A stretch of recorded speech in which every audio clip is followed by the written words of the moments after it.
함께 보실 하나님 말씀은 사무엘상 4장 1절에서 11절까지의 말씀입니다. 구약성경 413페이지 전후로 있습니다. 사무엘상 4장 1절에서 11절까지의 말씀을 드라마 바이블로 봉독하겠습니다. 사무엘의 말이 온 이스라엘에 전파되니라. 이스라엘은 나가서 블레셋 사람들과 싸우려고 에베넷을 곁에 진치고 블레셋 사람들은 아벡에 진쳤더니 블레셋 사람들이 이스라엘에 대하여 전열을 벌이니라. 그 둘이 싸우다가 이스라엘 블레셋 사람들 앞에서 패하여 그들에게 전쟁에서 죽임을 당한 군사가 4,000명가량이라. 백성이 진영으로 돌아오매 이스라엘 장로들이 이르되, 여호와께서 어찌하여 우리에게 오늘 블레셋 사람들 앞에 패하게 하셨는고, 여호와의 언약궤를 실로에서 우리에게로 가져다가 우리 중에 있게 하여 그것으로 우리를 우리 원수들의 손에서 구원하게 하자 하니 이에 백성이 실로의 사람을 보내어 그룹 사이에 계신 만군의 여호와의 언약궤를 거기서 가져왔고, 엘리의 두 아들 홈니와 비느하스는 하나님의 언약궤와 함께 거기에 있었더라. 여호와의 언약궤가 진영에 들어올 때에 온 이스라엘이 큰 소리로 외치매 땅이 울린지라.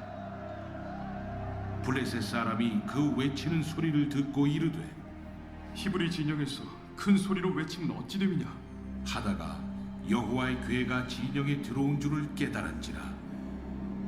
블레셋 사람이 두려워하여 이르되, 신이 진영에 이르렀도다. 우리에게 화로다. 전날에는 이런 일이 없었도다. 우리에게 화로다. 누가 우리를 이 능한 신들의 손에서 건지리요? 그들은 광야에서 여러 가지 재앙으로 애굽인을 친 신들이니라. 너희 블레셋 사람들아, 강하게 되며 대장부가 되라. 너희가 히브리 사람의 종이 되기를 그들이 너희의 종이 되었던 것 같이 되지 말고 대장부같이 되어 싸우라 하고 블레셋 사람들이 쳤더니 이스라엘이 패하여 각기 장막으로 도망하였고, 살육이 심히 커서 이스라엘 보병에 엎드러진 자가 3만 명이었으며 하나님의 궤는 빼앗겼고 엘리의 두 아들 홈니와 비느하스는 죽임을 당하였더라. 아멘. 함께 읽은 본문의 말씀을 가지고 깨우침을 위한 패배라는 제목으로 말씀 나누고 기도하도록 하겠습니다. 화요일 본문에서 하나님은 엘리에게 하나님의 사자를 보내셔서 엘리와 그 가문에 심판이 있을 것을 말씀하셨습니다. 그리고 어제 본문에서 하나님은 엘리의 보호 아래서 자라나던 사무엘을 통해 동일한 메시지를 들려주셨어요. 너와 너의 가문이, 너의 아들이 내 앞에 범죄하였으므로 내가 너를 심판할 것이다. 동일한 말씀을 하셨습니다. 엘리가 비록 당시에 이스라엘의 리더이자 제사장으로 있었지만 다른 인물을 통해 하나님께서 말씀하신 것을 보여주신 것이죠. 이는 이스라엘의 리더로 지내던 엘리의 역할이 이제 마지막에 다다랐다 하는 것을 우리에게 보여줍니다. 연속해서 하나님께서 심판의 말씀을 들려주셨는데 거기에 합당한 반응이 무엇이겠습니까? 그제라도 죄를 자복하고 회개하고 돌이켜서 아들을 꾸짖고 하나님 앞에 엎드려서 목숨을 구하는 것이 맞는 반응 아니겠습니까? 어제 말씀을 봐도 그렇고 엘리는 그냥 하나님의 말씀대로 될 것이다 라고 말하며 뜨뜻미지근하게 반응한 것을 봅니다. 엘리도 같은 메시지를 하나님의 사자와 또 사무엘로부터 듣고 마음이 초조하지 않았을까 생각합니다. 듣게 하신 그 심판의 말씀이 과연 언제 오게 될 것인가 두렵지 않았을까요? 어제 본문에서는 이런 하나님의 심판하심이 엘리에서 사무엘에게로 옮겨가고 있는 리더십의 모습으로 이미 진행되고 있는 것을 보여주었습니다. 당시 시대에 하나님 말씀이 희귀했다라고 하는데 사무엘이 대신 엘리의 뒤를 이어 그렇게 리더십의 사명을 감당하게 되는 것을 어제와 오늘 본문 1절이 우리에게 보여주고 있습니다. 사무엘이 자라나며 온 이스라엘이 그가 하나님의 선지자로 세우심을 받은 것을 알게 되었다라고 기록하고 있어요. 이런 리더십의 변화 과정에서 하나님의 심판과 징계는 엘리와 그의 집안을 개인적으로만 찾아오지 않으십니다. 오늘 말씀을 보니 나라 전체가 실패하고 패전하는 일을 통해 찾아오게 하시는 것을 볼 수 있어요. 이 패배를 경험하며 이스라엘은 이제 새 시대를 맞이하게 됩니다.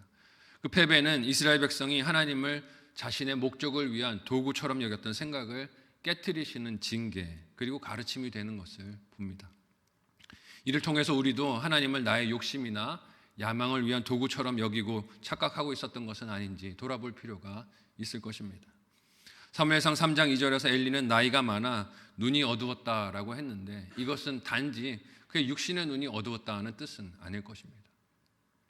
그가 나이가 많아 어두운 눈을 가지기는 했지만 그것이 육적 시력만이 아니라 영적 시력 동안 그렇게 어두워져 가고 있었다는 것을 우리가 반증해 보여주시는 것이에요. 그러니 아들들의 범죄들을 제대로 다룰지도 몰랐고 하나님의 심판 선언에 합당한 반응도 보이지 못했습니다. 그때라도 가슴을 치고 돌이켰어야 해요. 하나님 잘못했습니다. 살려주십시오 하고 엎드렸어야 하죠. 쿨한 척, 괜찮은 척 할 일이 아니라는 것입니다. 사사시대 내내 이스라엘에게 고통을 주던 블레셋이 그래서 싸우려고 오늘 본문에 다가옵니다. 블레셋 사람들은 일찍부터 철기를 다루던 민족으로 해안가에서 그들의 영토를 차지하고 있으면서 이스라엘 백성들을 지속적으로 괴롭히던 족속들입니다. 하나님은 이런 블레셋을 이스라엘을 징계하는 채찍으로 종종 사용하셨어요. 오늘 본문에서도 이 블레셋이 일어나 이스라엘과 싸우려고 올라왔고 첫 전쟁에서 이스라엘 군사 약 4,000명이 전사를 했다라고 소개하고 있습니다. 잠잠하던 시절이 지나가고 다시 혼란과 전쟁의 시기가 찾아오게 된 것이죠. 위협이 시작되니 이스라엘 백성들의 마음이 얼마나 초조하고 다급했을까요? 야, 큰일 났다. 전쟁이 났는데 어떻게 하면 이걸 빨리 마무리할 수 있을까? 문제 해결에 마음이 급급했을 것입니다. 자신들이 패한 이유가 무엇인지를 되짚어 보다가 그들이 내린 결론이 무엇이었습니까? 언약궤를 안 가지고 왔다. 하나님이 이 전쟁에서 동행하시면 이길 수밖에 없는데 이 언약궤를 가지고 오지 않아서 진 것이구나 분석을 했어요. 진단은 제대로 한 것처럼 보입니다. 하지만 거기서 내린 잘못된 처방이 무엇입니까? 함께 오늘 본문 3절에서 4절까지의 내용을 한 목소리로 읽어보도록 하겠습니다. 같이 읽습니다. 시작.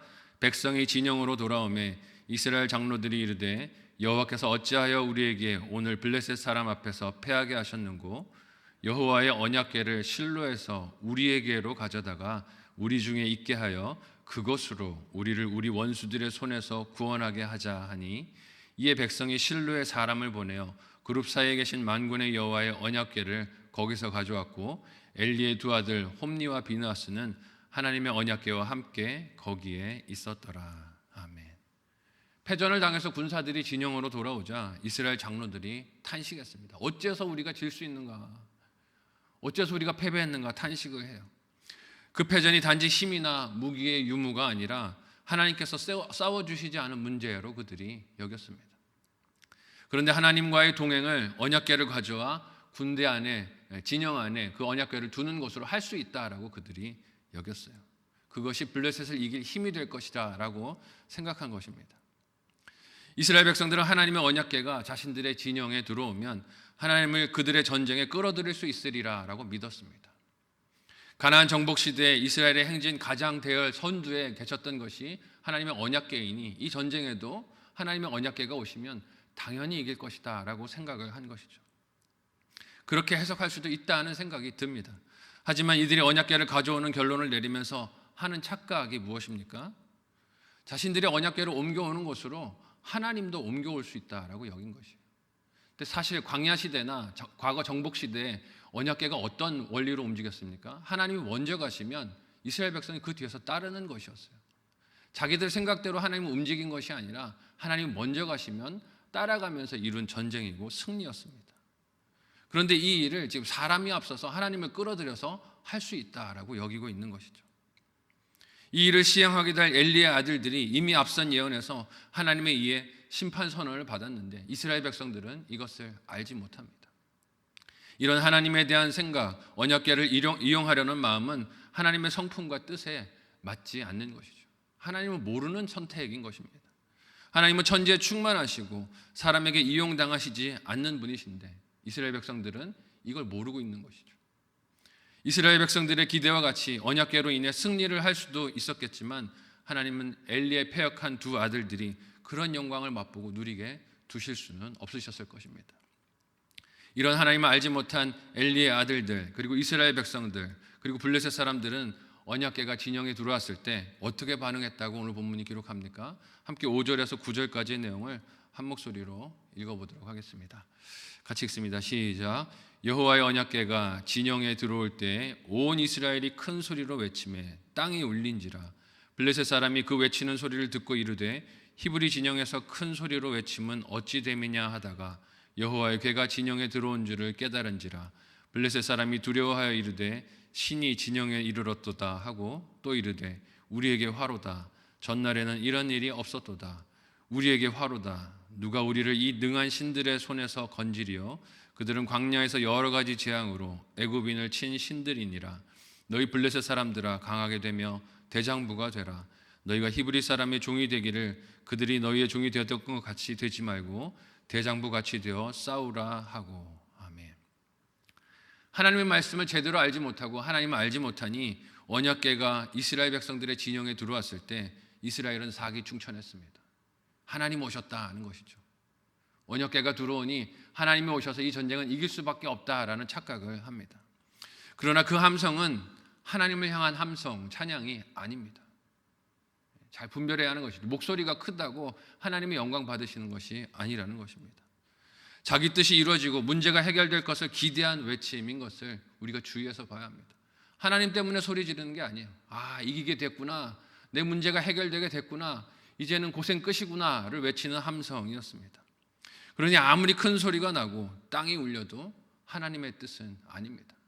수만 명이 모여도 그래서 함성이 울려 퍼져도 그것은 하나님이 원하시는 함성이 아니에요. 사실 그들이 찾아야 할 것은 언약궤가 아니라 누구였을까요? 사무엘과 같은 하나님의 선지자였을 것입니다. 우리가 무엇을 해야 합니까? 우리가 무엇을 잘못했습니까? 어디서 돌이켜야 합니까?를 물었어야 했습니다. 하지만 하나님의 뜻을 물어서 아는 것보다 내가 이미 얻고 싶은 결론이 있어요. 하나님을 데리고 와서 내가 얻고 싶은 문제 해결이 있으니 어떻습니까? 거기에 맞는 하나님이 더 매력적으로 보입니다. 큰 소리가 나고 적군인 블레셋 군대가 이를 보고 두려워했지만 오늘 말씀을 보면서 또 아이러니한 것은 적군은 하나님이 누구신지 아는데 이스라엘 백성과 동행하셨고 광야에서 그들을 기적 가운데 은혜를 베푸셨던 하나님은 아는데 이스라엘 백성은 그 하나님을 알지 못합니다. 블레셋 군대가 이를 보고 두려워했지만 오늘 본문에 보니 맞서서 싸웠습니다. 그리고 그 싸움의 결과가 어떻게 됐다라고 오늘 본문이 기록하고 있습니까? 함께 10절에서 마지막 11절을 한 목소리로 읽어보도록 하겠습니다. 같이 읽습니다. 시작. 블레셋 사람들이 쳤더니 이스라엘이 패하여 각기 장막으로 도망하였고 살육이 심히 커서 이스라엘 보병에 엎드러진 자가 3만 명이었으며 하나님의 궤는 빼앗겼고 엘리의 두 아들 홈니와 비느하스는 죽임을 당하였더라. 아멘. 참담한 패배를 당했습니다. 그리고 그 패배는 하나님 말씀의 성취이기도 했습니다. 하나님이 엘리에게 뭐라고 말씀하셨습니까?